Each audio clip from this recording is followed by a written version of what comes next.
اللہ جب رحمان اور رحیم تو نے فرمایا، جبکہ رحمان کا تعلق بھی رحمت کے ساتھ، رحیم کا تعلق بھی رحمت کے ساتھ، تو ایک جیسی صفات کو تو نے بسم اللہ کے اندر لکھ دیا، تیری تو صفات میں کوئی کمی بھی نہیں، تو یہ فرما دے بسم اللہ الرحمن الرحیم کی بجائے بسم اللہ الرحمن القہار الرحمن الجبار، ایک جبار والی صفت آ جاتی اور ایک رحمان والی صفت آ جاتی، مگر نہیں، دونوں رحمتیں رکھیں، بسم اللہ میں رحمان بھی رکھا، رحیم بھی رکھا۔ اچھا، بندہ اللہ کی بارگاہ میں آ گیا تو فرمانے لگا، اے اللہ میں نے تجھ سے کچھ مانگنا ہے، اور مانگنے کے طریقے یہ ہیں کہ جس سے مانگنا ہو پہلے اس کی تعریف کی جاتی ہے۔ آپ کے دروازے پہ کوئی مانگنے آ جائے پہلے آپ کی تعریف کرتا ہے، اور اگر آپ کی چھت پہ غازی کا علم دیکھے پہلے آپ کے پیر کی تعریف کرتا ہے کہ آپ کے مولا کے کیا کہنے، آپ کے آقا کے کیا کہنے، پھر آپ کی تعریف کرتا ہے، آپ کے کیا کہنے، آپ کو دعائیں دیتا ہے، جہان آپ کا آباد ہو، بیٹے آپ کے آباد ہو۔ اب جو بندہ اللہ کی بارگاہ میں آیا، اس نے خدا سے کچھ مانگنا تھا، اللہ نے فرمایا آیا جو ہے تو تعریف تو کر، پھر فرمایا الحمدللہ، ایک تعریف تیرے لیے نہیں ہے بلکہ جہاں بھر میں جتنی تعریفیں ہیں سب کا سزاوار تو ہے، سب کا مستحق تو ہے، سب کا حقدار تو ہے، ساری تعریفیں تیرے لیے۔ اب اللہ نے پوچھا، اے بندہ جب تعریفیں میرے لیے ہیں تو بتا تو صحیح کس کس صفت کو جانتا ہے؟ اس نے پھر کہا الرحمن، ابھی بسم اللہ میں پڑھ کے آیا تھا رحمان الرحیم، یہاں پھر کہا تو رحمان بھی ہے، تو رحیم بھی ہے، تو یوم جزا کا مالک بھی ہے، تو اس قابل ہے کہ تجھی سے مدد مانگی جائے، تو اس قابل ہے کہ تیری ہی عبادت کی جائے۔ اب خدا نے فرمایا، اے میرا بندہ کھڑا جو ہوا ہے وضو بھی کر کے آیا ہے، میری تعریفیں بھی کر رہا ہے، بول تو صحیح مانگنا کیا چاہتا ہے؟ پھر اس نے کہا اہدنا الصراط المستقیم، مجھے وہ راستہ دکھا جو تجھ تک پہنچاتا ہے۔ اللہ اکبر، مجھے وہ راستہ دکھا، مجھے راستے پہ قائم رکھ، مجھے اس راستے کی ہدایت کر جو تجھ تک پہنچاتا ہے۔ اب یہ کون سا راستہ ہے جو سیالکوٹ سے ڈائریکٹ باجرہ گڑھی کو آتا ہے یا یہاں موٹر وے سے چڑھ کے اسلام آباد کو جاتا ہے؟ نہیں، یہ صراط مستقیم کون؟ یہ کوئی اینٹوں پتھروں کا بنا ہوا راستہ نہیں، یہ کوئی ذات ہے، اس سے وابستہ ہو جاؤ تو وہ تمہیں خدا تک پہنچائے گی۔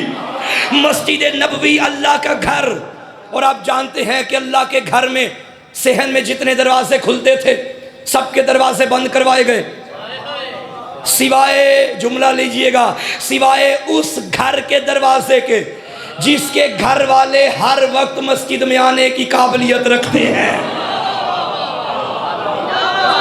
طہارت کا گھر، طہارت کا گھر، نجابت کا گھر، بلکہ یوں کہوں اللہ کے گھر میں وہ در کھلتا تھا جو علم کا در، جو عبادت کا در، جو ریاضت کا در، جو شجاعت کا در، جو شہادت کا در، جو کرامت کا در، جو نجابت کا در، جو ریاضت کا در، جو خلافت کا در، جو ولایت کا در، جو امامت کا در، جو نبوت کا در، جو رسالت کا در، جو سعادت کا در، جو سیادت کا در۔ ایک جملے میں بات مکمل کروں، یہ وہ در تھا جس در پہ آنے والا کبھی بھی در بدر نہیں ہوتا۔ یہ علی کا در تھا، یہ علی کا در تھا، یہ دروازہ کھلتا تھا، علی کے گھر کا دروازہ، مسجد میں علی کے گھر کا دروازہ کھلتا۔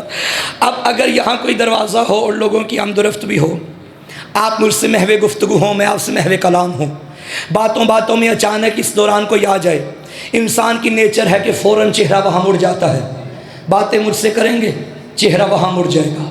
منظر آ گیا آپ کے ذہنوں میں، اللہ کا گھر، دروازہ علی کے گھر کا۔ عبداللہ ابن مسعود میرے نبی کا صحابی، اس نے پوچھ لیا یا رسول اللہ ما ھذا صراط المستقیم،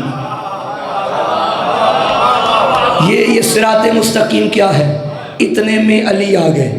علی کا ایک قدم اپنے گھر میں تھا، ایک خدا کے گھر میں تھا۔ علی آئے اور اس نے فوراً علی کو دیکھا، نیچر ہے، چہرہ بدل گیا کہ کوئی آ گیا۔ علی کو دیکھ کے پھر نبی سے پوچھا یا رسول اللہ یہ صراط مستقیم کیا ہے؟ میرے نبی نے فرمایا عبداللہ کیا ہو گیا؟ دیکھ بھی رہے ہو، پوچھ بھی رہے ہو؟ ھذا صراط المستقیم۔ صلوات بھیجی علی ولی کے ساتھ۔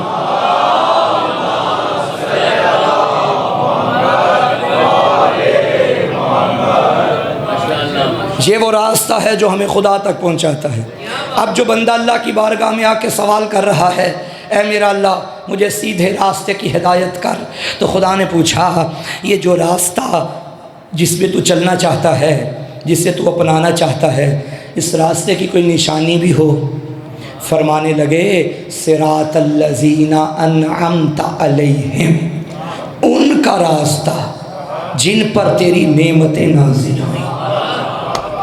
اب مجھے یہاں یہ جواب دیجئے، کیا کائنات میں کوئی ایسا بندہ ہے جس پہ اللہ کی نعمتیں نازل نہیں ہوئیں؟ آپ پہ اللہ کی نعمتیں اتری یا نہیں؟ آپ پہ اتری یا نہیں؟ آپ پہ، مجھ پہ بھی اتری۔ اب اتری تو سب پہ ہیں، لیکن یہ کون لوگ ہیں کہ جن کی نعمت کا ذکر سورۃ الفاتحہ میں آیا؟ بھائی کون کون سی نعمت کا ہم انکار کریں؟ یہ زندگی نعمت، بچپن نعمت، یہ جوانی نعمت، یہ بڑھاپا نعمت، یہ دریاؤں کی روانی نعمت، یہ انسان کی نوجوانی نعمت، یہ چمکتا ہوا آفتاب نعمت، یہ دمکتا ہوا مہتاب نعمت، یہ بچھایا ہوا فرش نعمت، یہ سجایا ہوا عرش نعمت، یہ بادل نعمت، یہ ہوا نعمت، یہ فضا نعمت، یہ ملک نعمت، یہ فلک نعمت، یہ عرش نعمت، یہ فرش نعمت، یہ کرسی نعمت، یہ آفتاب نعمت، یہ حوریں نعمت، یہ جنت نعمت، یہ اولاد نعمت، ماں باپ نعمت، یہ گاڑی نعمت، یہ گھر نعمت، یہ بیوی۔ پریشان ہو گئے ہیں؟ نعمت بھائی، یہ رشتے جتنے ہیں نعمتیں ہیں نا، چاروں طرف اللہ کی نعمتیں۔ بلکہ سورہ لقمان میں اللہ نے فرمایا الم تروا ان اللہ سخر لکم ما فی السماوات و ما فی الارض واسبغ علیکم نعمہ ظاہرۃ و باطنہ، کیا تم نے نہیں دیکھا کہ جو کچھ آسمان و زمین میں ہے اللہ نے سب کچھ تمہارے لیے مسخر کر دیا، مسخر تسخیر کر دیا۔ مفسرین نے یہ لکھا کہ تسخیر سے مراد یہ ہے کہ تابع ارادہ بنانا، یعنی اللہ نے ہر شے آپ کے ارادے کے تابع بنا دی۔ وَأَسْبَغَ عَلَيْكُمْ، تم پر نعمتیں برسا دی۔ اسبغا کا مطلب ہوتا ہے اس نے برسا دی، اور جو شے برسے وہ قابل شمار نہیں ہوتی۔ بھائی بارش کا پانی برستا ہے، کبھی گن کے تو دکھاؤ قطرے، نہیں گن سکتے۔ اسبغا کا مطلب ہے اس نے برسا دی، اسبغا اس نے برسا دی، اور سابغ کہتے ہیں برسانے والے کو۔ اسبغا اس نے برسا دی، اور سابغ برسانے والا۔ اسی جملے کو علی نے دعائے کمیل میں پڑھا تھا، یا سابغ النعم یا دافع النقم، اے نعمتوں کو برسانے والے، اے بلاؤں کو ٹالنے والے۔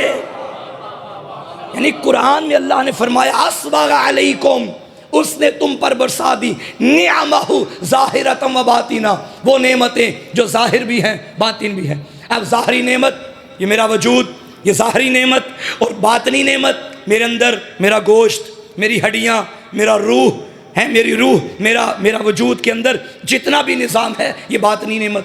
بلکہ ایسا نظام ہے جسے میں بھی نہیں جانتا، جب جانتا نہیں تو شمار کیسے کروں گا؟ یعنی اللہ کی ان تعدوا نعمت اللہ، اگر تم اللہ کی نعمتوں کو شمار بھی کرنا چاہو تو نہیں کر سکتے۔ جاننا بڑا مشکل ہے بھائی ساری نعمتوں کو، جب جانو گے تو بعد کا سٹیپ ہے کہ شمار کرو۔ تم جان نہیں سکتے تو شمار کیا کرو گے؟ یعنی اتنی نعمتیں ہیں نا ہمارے پاس۔ چلو ایک بات عرض کروں، آپ کا روزمرہ کا کام، گلی میں کوئی پھرنے والا جانور ہو، آپ 4 دن اس کے آگے نوالے ڈال دیں، جب وہ 5ویں دن آپ کے سامنے آئے گا تو دم ہلاتا ہوا آئے گا، دم بھی ہلائے گا، اور آپ کے پاس آ کے آپ کے پاؤں آپ کے جوتے بھی چاٹے گا۔ یہ دم کیوں ہلا رہا ہے؟ اس کا دم ہلانا اظہار شکر ہے، وہ جانتا ہے یہ مجھے نعمتیں دینے والا ہے۔ اللہ کے گھر میں بیٹھے ہو، نمازی بیٹھے ہو تو جملہ کہنے دو، جانور اظہار شکر کرنا چاہے تو دم ہلاتا ہے، انسان شکر کرے تو سر جھکاتا ہے۔ بڑی توجہ چاہتا ہوں۔ اب خود اندازہ لگائیے کہ جو نعمتیں دے رہا ہے وہ منعم حقیقی، کیا اس کا شکر بھی ادا کر رہے ہیں یا نہیں ہیں؟ تو بہرحال یہ جتنی نعمتیں ہیں یہ اس کی عطا کی ہوئی. میرا آپ سے سوال ہے، یہ جتنی نعمتیں اللہ نے ہمیں عطا کی جنہیں آپ جانتے ہیں، مجھے یہ بتائیے ان تمام نعمتوں میں سے سب سے بڑی نعمت کون سی ہے؟ تو میں تو کم از کم یہی سمجھا ہوں، بزرگان کی موجودگی میں یہ بات عرض کرنے لگا ہوں، میرے نزدیک وہی نعمت سب سے بڑی نعمت ہے جس کے صدقے میں باقی نعمتیں ہیں. بھئی لولا کلمہ خلقت الافلاق، حبیب اگر تو نہ ہوتا